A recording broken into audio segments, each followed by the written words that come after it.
Boa tarde a todos, aos que se encontram aqui na nossa casa, presencialmente, aos que nos acompanham também através do Facebook. Sejam todos muito bem-vindos, sintam-se todos acolhidos e abraçados pela nossa sociedade.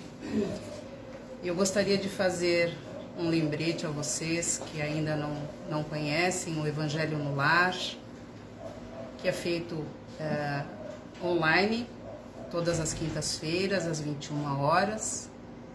Aqueles que desejarem participar podem pedir a inserção do nome, que a Aline, um pouquinho antes das 21, vai mandar o link para vocês, para que vocês possam participar. São mais ou menos 20, 25 minutos. E é o momento em que recebemos Jesus em nossos lares, é o momento em que deixamos os nossos lares mais claros, mais serenos, mais equilibrados, mais harmonizados, e é tudo o que queremos, não é mesmo? Lembro vocês também que nós temos um momento diário de oração, todas as manhãs, pelo Facebook, na página da nossa casa, Sociedade Espírita Luz, Paz e Caridade, a partir das 9 horas. Também é um momento ótimo de começar o dia com uma oração, uma irradiação de amor, de luz, que possamos, através dessas orações, dessas preces matinais, melhorarmos o nosso dia a dia. Lembrando ainda que aos sábados temos o encontro às 19h30 aqui na casa, é um encontro dialogado, é uma palestra onde todos participam, colocando seus pontos de vista, suas questões, suas perguntas a respeito do tema abordado. Então, podemos agora dar início à nossa tarefa da tarde, pedindo a todos que se concentrem na prece inicial. Pedimos ao Pai que nos abençoe, que nos abrace fraternalmente, que Jesus esteja aqui conosco, através dos benfeitores, nos auxiliando no entendimento, na compreensão dos seus ensinamentos, que possamos colocá-los em nosso dia a dia, na nossa rotina, para que nos tornemos pessoas melhores, mais benevolentes, mais caridosos, mais humildes, mais indulgentes e, acima de tudo, com muito amor ao nosso próximo, que também é nosso irmão. Assim, certos desse amparo, dessas bênçãos aqui recebidas, pedimos a autorização dos dirigentes espirituais dessa casa para iniciarmos a tarefa da tarde de hoje. Que assim seja. A palestra de hoje está a cargo da nossa amiga Aline Maricato, que vai nos falar sobre a obsessão, doença da alma. Muito obrigada, Aline. Boa tarde, bem-vindos.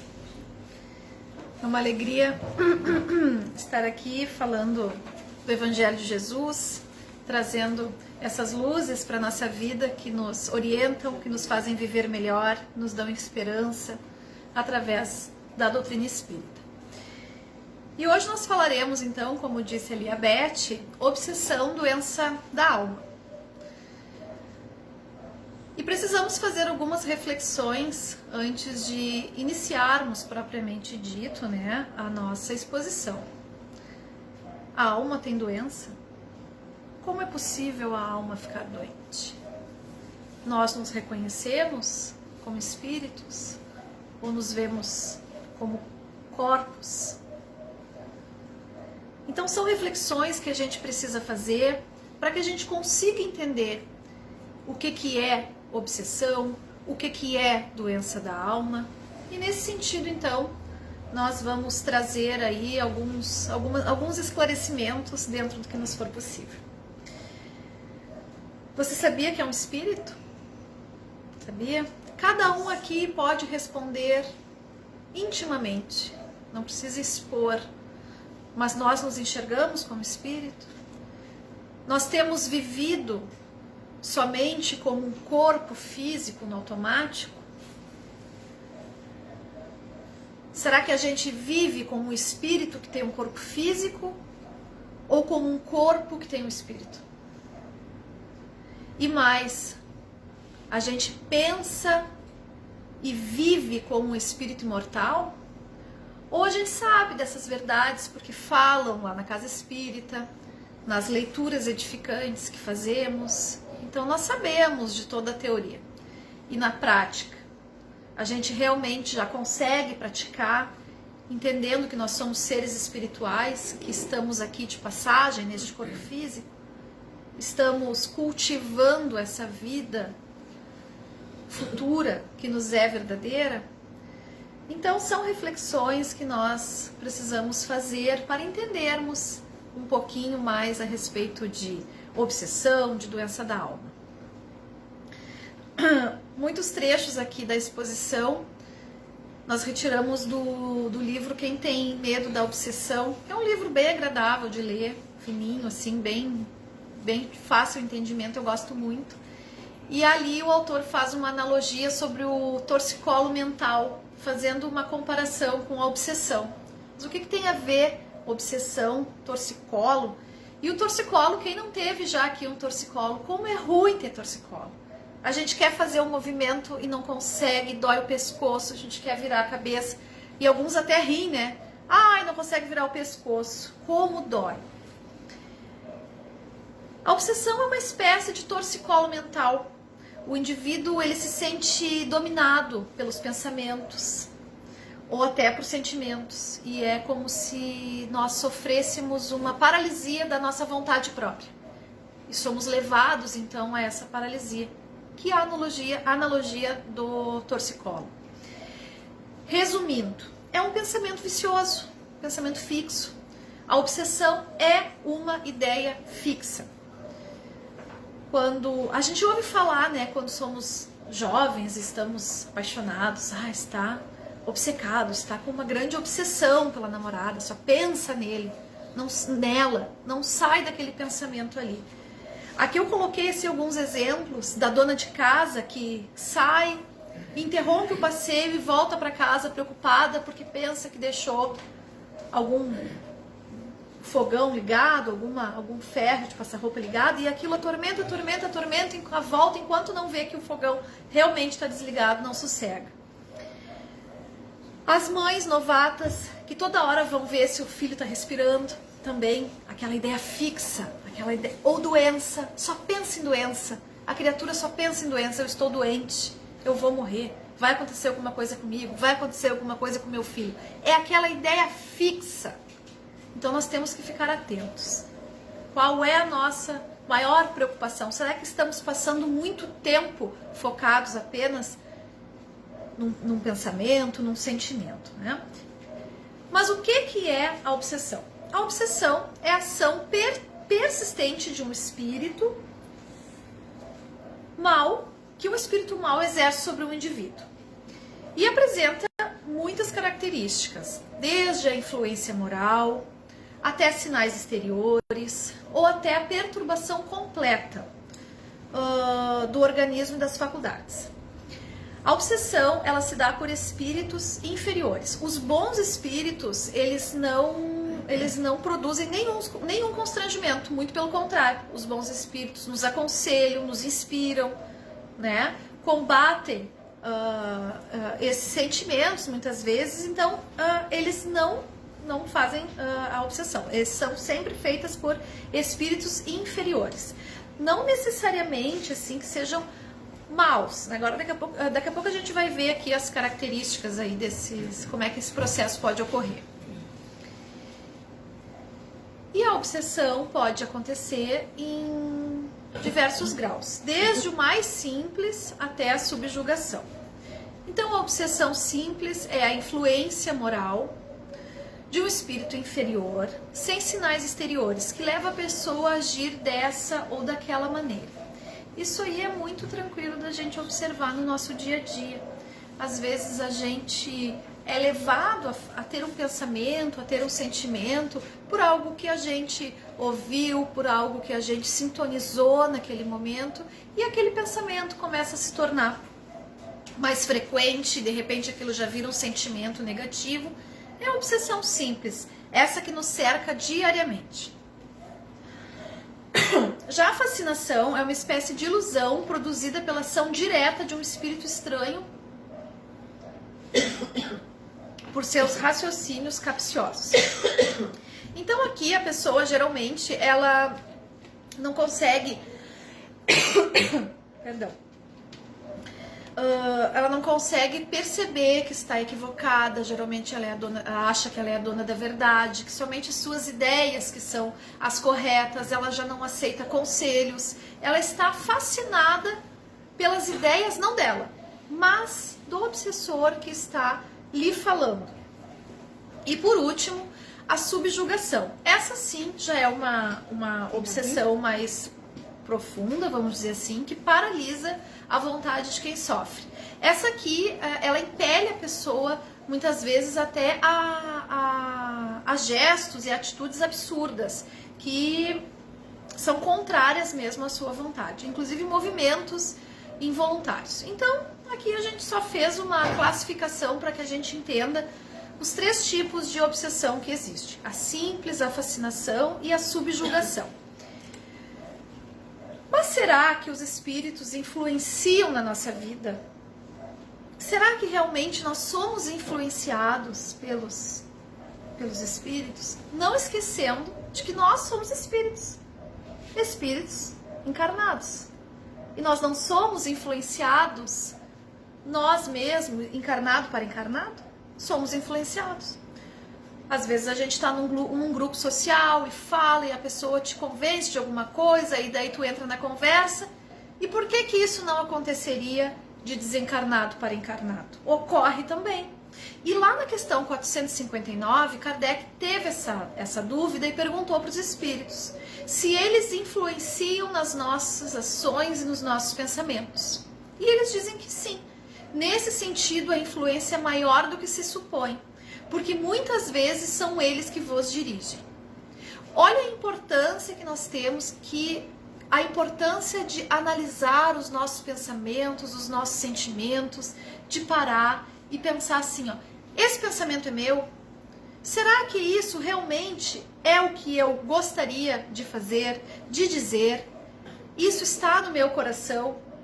Porque tá aqui, ó, muitas vezes são eles que nos dirigem, não é nosso. E nós estamos cercados por espíritos, obviamente, estamos cercados aqui, estamos espíritos aqui, quantos aqui encarnados e desencarnados.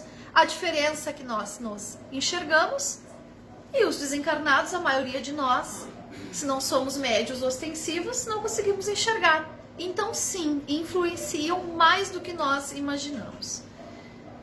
Mas então por que a obsessão ocorre? As causas variam bastante, mas é de acordo com o caráter do espírito. Somos espíritos que já tivemos diversas experiências, e essa com certeza não será a nossa última experiência reencarnados aqui. Então pode acontecer que nós tenhamos tido alguma desavença no passado e ocorre um processo obsessivo através da vingança. A pessoa o espírito nos reencontra e deseja vingança, né? Nada que nós possamos explicar nessa existência, mas de outra existência.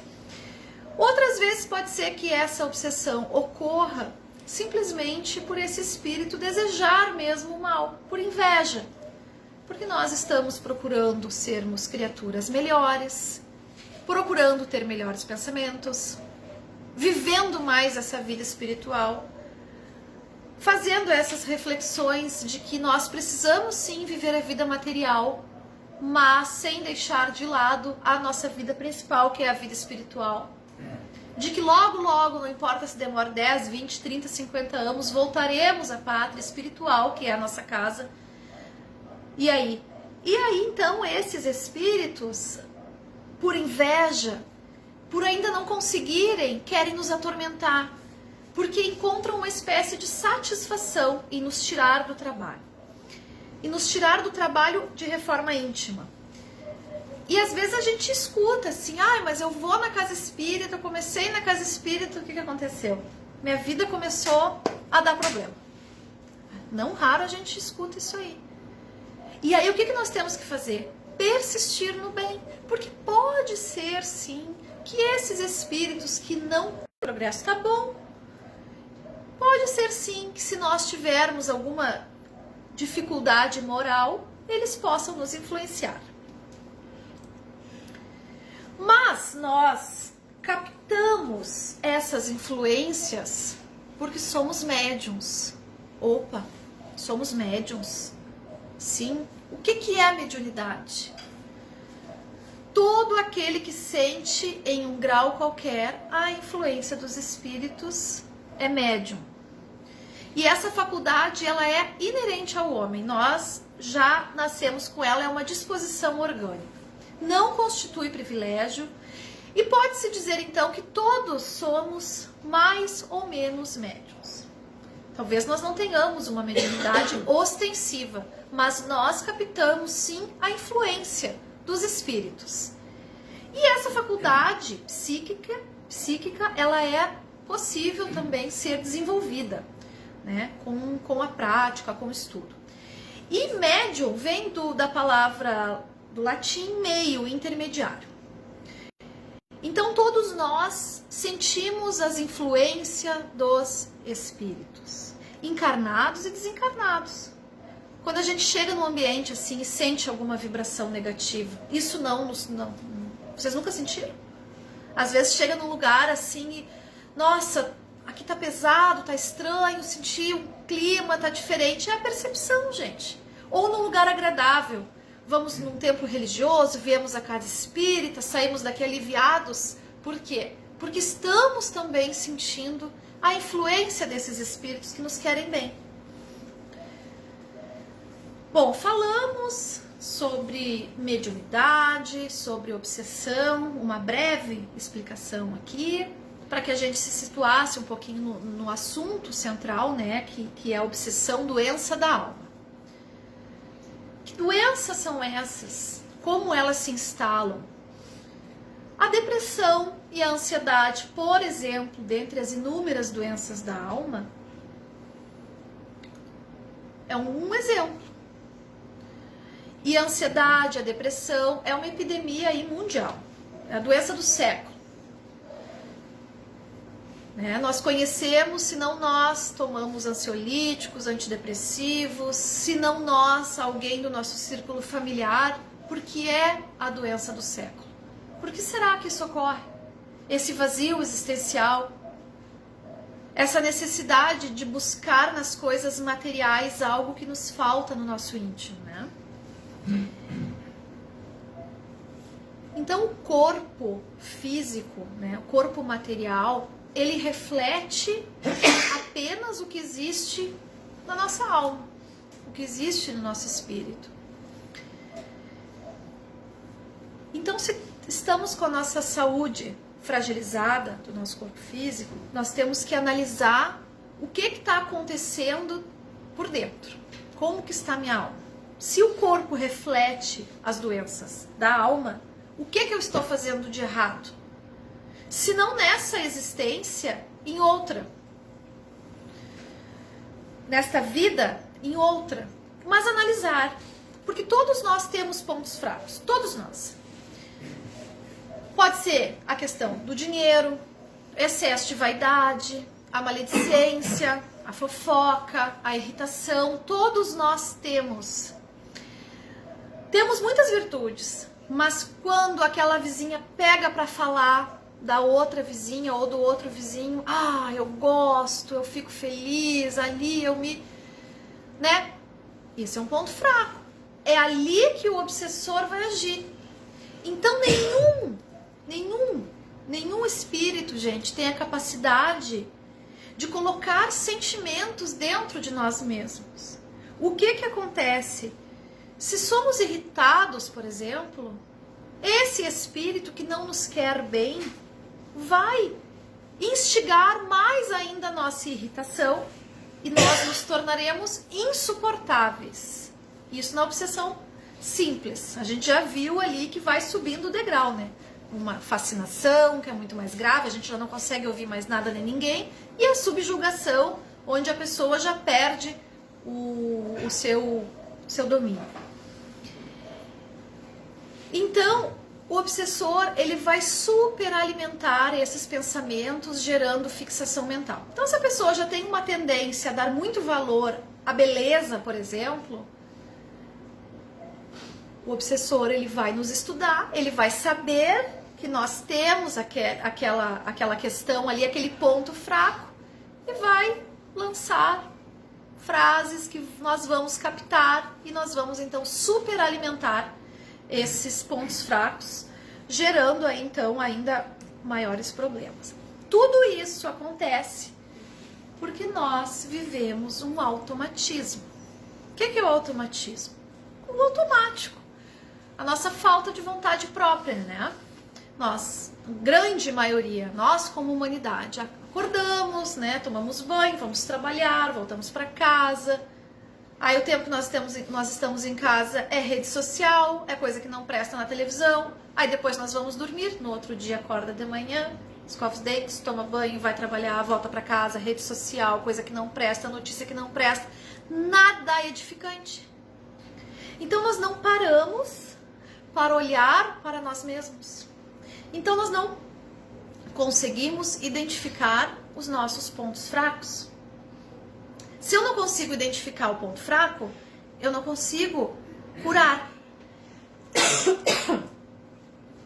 Se eu não consigo detectar a doença da alma, eu não consigo buscar a cura, porque eu não sei o que me causa essa doença.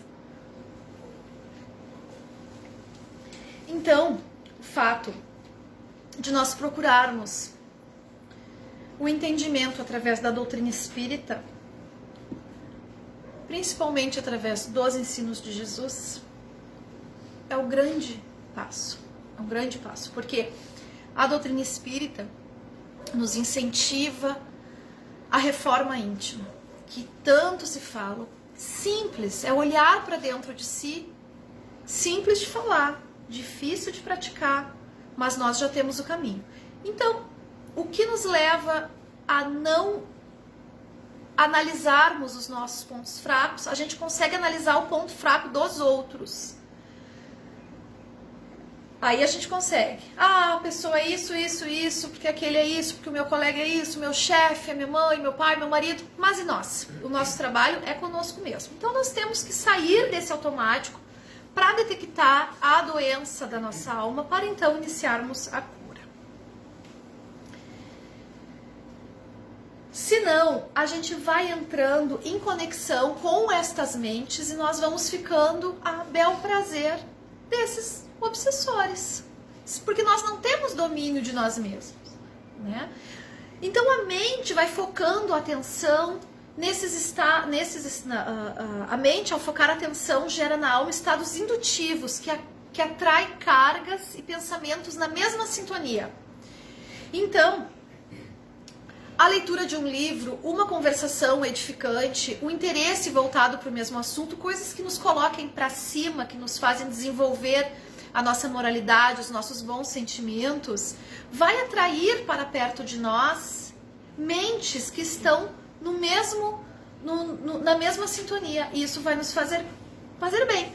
Caso contrário, se passamos ali o dia inteiro assistindo os jornais, notícias negativas, o que é muito importante a gente, claro, buscar informação do que está acontecendo no nosso planeta, mas só ficar nisso aí só vai nos gerar problema, porque nós entraremos aí em conexão com essas mentes.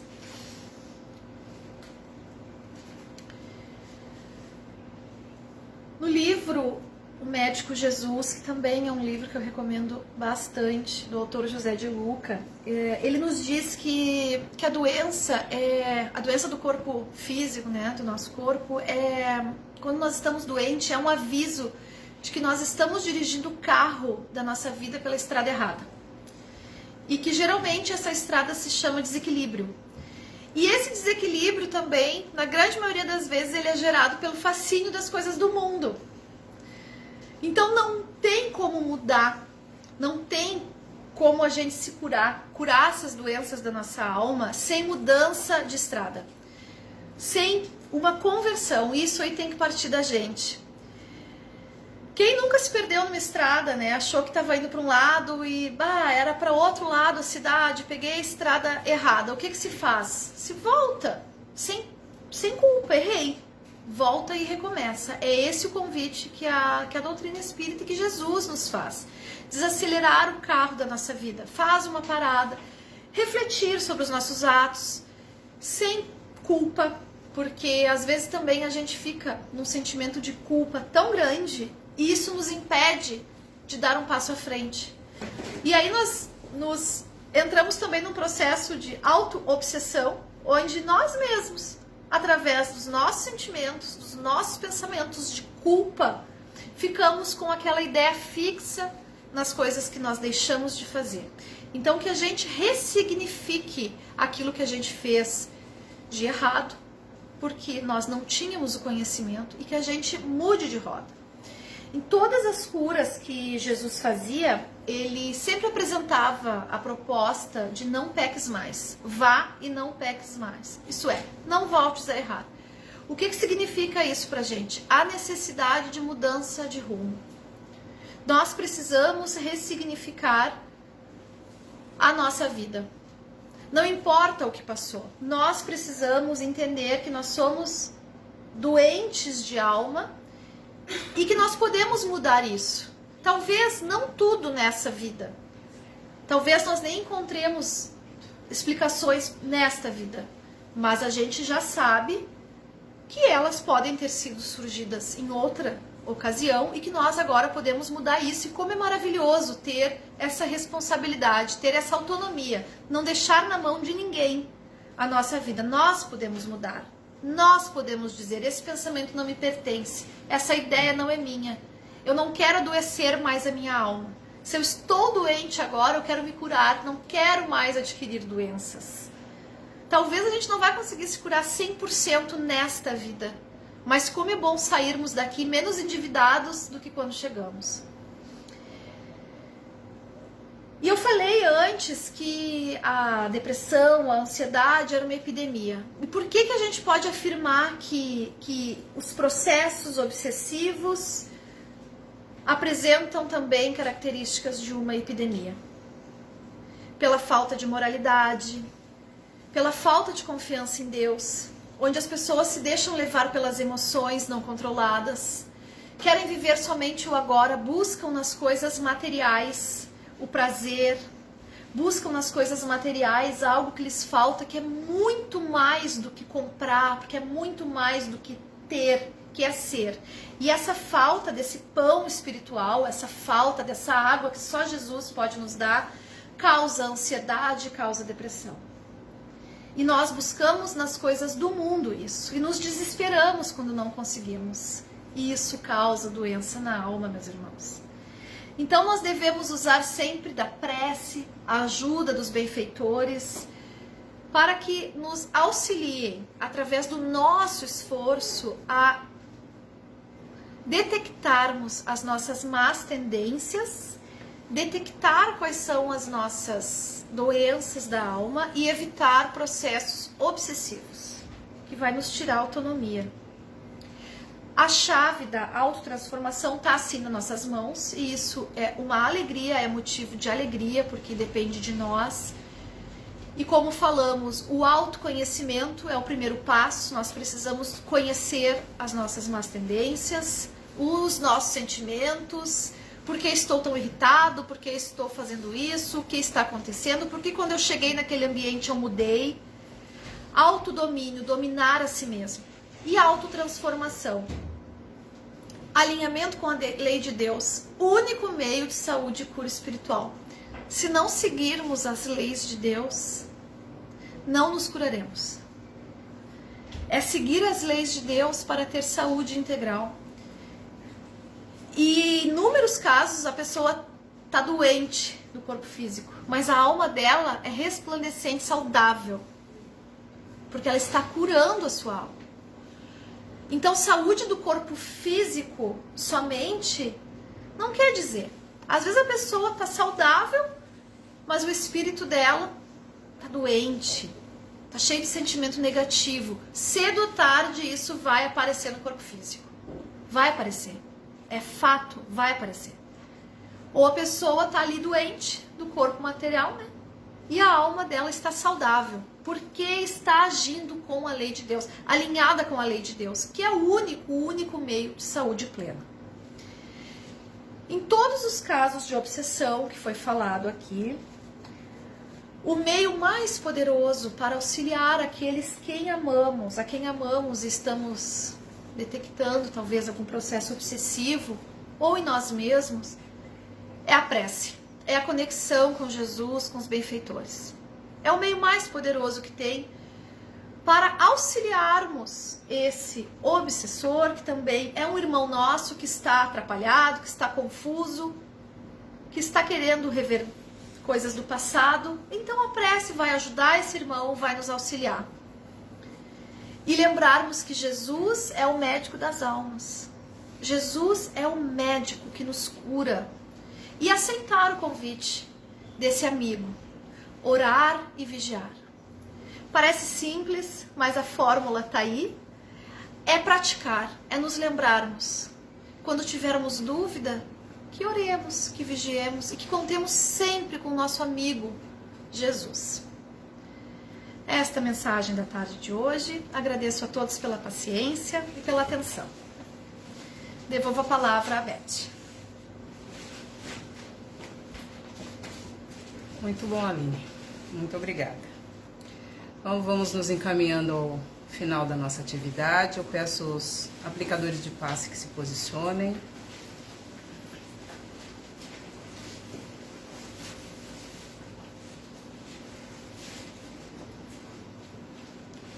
Então, ainda conectados com o alto, com as nossas mentes asserenadas, pedimos aos benfeitores espirituais dessa casa que nos envolva em fluidos benéficos, em fluidos de luz,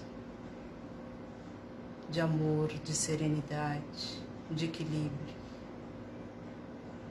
Que cada célula do nosso corpo físico seja tocada por esses fluidos, que possamos nos sentir melhores do que quando aqui chegamos.